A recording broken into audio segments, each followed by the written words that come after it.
هذه القصيدة من الشاعر مبارك بن فهد آل جميح الحبابي، يزهم في شيخ القبيلة الشيخ علي بن جراب وأولاده، والشيخ عزيز بن صميع وأولاده، وقبيلة آل جميح عامة. أداء عبد الهادي بن هضبة الحبابي. يا علي شيخ القبيلة حما عين الحريب، يا علي يا فزعة اللي تذكر والتهاب، يا ذرى اللي من عنا الوقت في شك وريب، خابرك يا محزم الضيق يشعاك الزهام.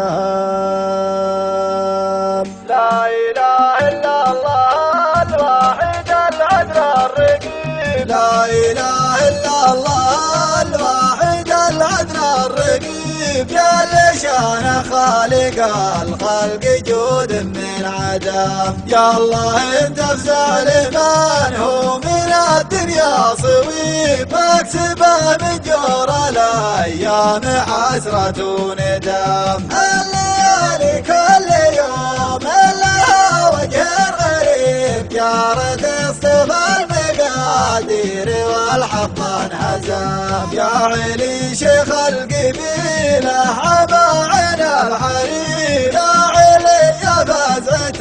اللي تذكر والتهام، يا ذرى اللي من عنا الوقت في شك وريب، صابرك يا محزم الضيق يشعك الزهام، فزعتك يا ذي العقام ترى وضعي صعيب، فزعتك للي ورا الباب حاله يرحم، انت خيبك يا ابن عمي من الحمل التعيب، وانت سيفية حرى الشر ويقص العظم، وزهم عضودك ذرى المبتلي على القريب، فزعة اللي من عنا الوقت في هم وغم، وزهم زي زهوف النوايب ما يغيب، ترعج من المبتلي كل ما ضاق النسام، يا ذرى المظلوم لا ما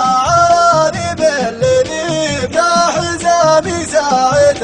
الضيق لا برى العزم، وزهم عيالك هلا الجود والمجد العريب، الزهم اشهد انه بداروس القمام، يا بني عمي هلا الطيب يا عقا الطريب، يا حزامي ساعة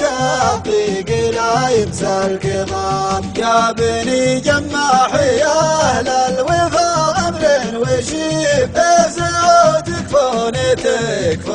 يا اساس الشيام، شاب راسي يا العرف قدام المشيب، وانتهى صبري وقلبي من الضيق انجزام، الزمان اركاسهمه ولا حملي تعيب، واظلم الدنيا وامسيت واصبحت بظلام،